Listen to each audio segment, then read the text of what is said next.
Dans cette vidéo, on va voir ensemble comment être moins timide avec 6 conseils. C'est parti.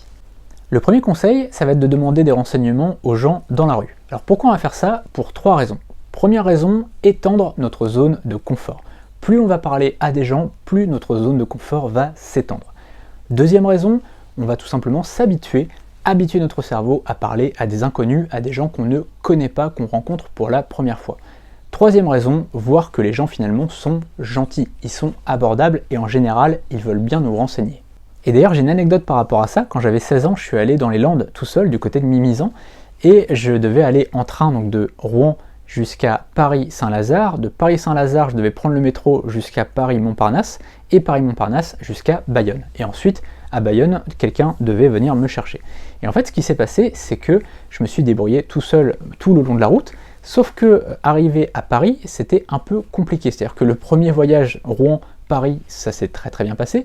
Sauf qu'après, je devais changer de gare et donc prendre le métro moi-même. Sauf que je connaissais pas du tout. Et donc, j'ai dû demander aux gens dans la rue finalement.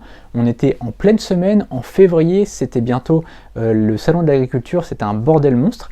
Et pourtant, tout le monde a bien voulu me renseigner. Que ce soit à l'aller ou au retour, à chaque fois, les gens ont été hyper gentils. Et en fait, ça m'a un peu levé les doutes que j'avais par rapport aux Parisiens un peu aigris, un peu hautains, etc. Qu'on a parfois quand on est en province. Moi, je suis de Rouen, donc j'avais parfois cette image-là un petit peu du Parisien qui n'était pas forcément très sympathique. Et en fait, c'était complètement faux. Enfin, parce que franchement, j'ai demandé des renseignements à peut-être, je sais pas, 10 ou 15 personnes sur l'aller et sur le retour au total.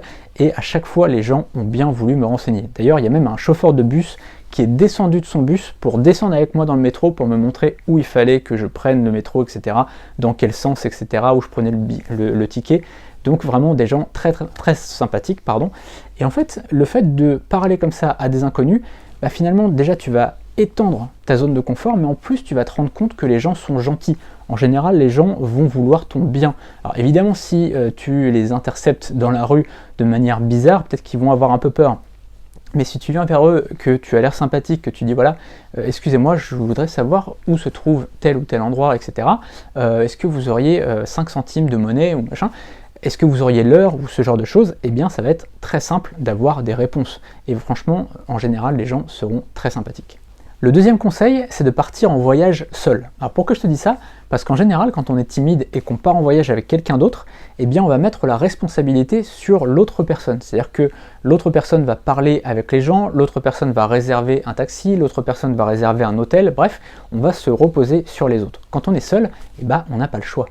En voyageant seul, tu vas devoir tout gérer toi-même. Tu vas devoir prendre le train ou le taxi pour aller à l'aéroport. Sur place, à l'aéroport, tu vas devoir enregistrer tes bagages tout seul, tu vas devoir donc montrer ton passeport, etc. Tu vas devoir prendre l'avion tout seul. En arrivant, tu vas devoir prendre le taxi ou les transports en commun pour arriver à ton hôtel. À ton hôtel, tu vas devoir prendre l'enregistrement de l'hôtel, monter les bagages, etc. Et ça fait plein d'interactions sociales, ça fait plein de rencontres avec des gens, et ça t'oblige finalement à te confronter à tes propres responsabilités. En 2018, je suis allé en Turquie tout seul et c'était la première fois finalement que j'allais à l'étranger tout seul, que je prenais l'avion tout seul, que je prenais un taxi tout seul, que je mangeais au restaurant tout seul, je pense, parce qu'à part McDo, je m'étais pas vraiment fait de restaurant tout seul. Bon bah là, j'étais bien obligé de me faire des restaurants tout seul. C'était la première fois que je parlais tout seul en anglais avec quelqu'un finalement, puisque bah, là-bas ils ne parlent pas du tout français, ou très peu. Donc tu vois, ça te fait sortir vraiment de ta zone de confort. C'est vraiment une très belle expérience et je te conseille de la faire. Troisième conseil, faire un sport en club. Alors évidemment là tu vas penser timidité, sport, bon bah il va me dire de faire un sport collectif. Pas forcément, sincèrement, tu n'es pas obligé pour vaincre la timidité de faire un sport collectif. Au contraire, si tu fais un sport par exemple du badminton, eh bien tu vas être le seul adversaire de ton adversaire finalement. Tu vas être l'un contre l'autre et donc tu vas être encore plus obligé finalement d'avoir des interactions. Alors c'est vrai que les sports collectifs c'est bien parce que tu as des partenaires, tu as des gens qui jouent avec toi et donc ça peut être sympa parce que à l'entraînement par exemple tu vas chambrer les autres, tu vas rigoler avec les autres, tu vas t'entraîner avec les autres et donc ça c'est bien au niveau de l'entraînement. Par contre franchement un sport individuel c'est très bien aussi pour vaincre la timidité parce que tu vas parler avec tes adversaires. Si par exemple tu vas dans un petit club, moi j'ai connu comme ça un club de badminton notamment, où eh bien, tout le monde jouait avec tout le monde, tu sais, il y avait des petites rencontres, tiens, est-ce que tu veux jouer avec moi, ou ça tournait comme ça, et c'est super sympa, et donc tu parles avec plein de gens en fait dans la soirée, c'est aussi sympa qu'un sport collectif finalement, et ça permet d'avoir autant d'interactions sociales. Et en plus, franchement, des clubs de sport, il y en a partout. Même si tu habites un petit village, tu auras un club de ping-pong, un club de badminton, un club de basket, un club de hand, un club de foot. Tu auras plein de clubs différents et ça te permettra vraiment de faire du sport. C'est bon pour la santé, mais en plus de ça, ça te permet d'avoir des interactions sociales et ça te permet de rencontrer des gens. Donc c'est vraiment une très très bonne chose à faire, sport collectif ou sport individuel.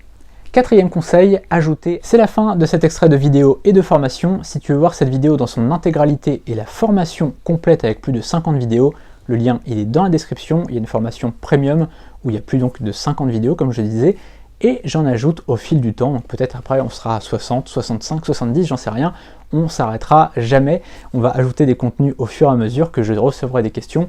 À chaque fois que je reçois une question, je me dis tiens, est-ce que je pourrais pas ajouter une vidéo par rapport à ça ?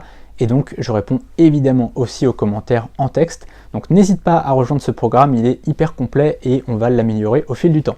Tout est en dessous dans la description.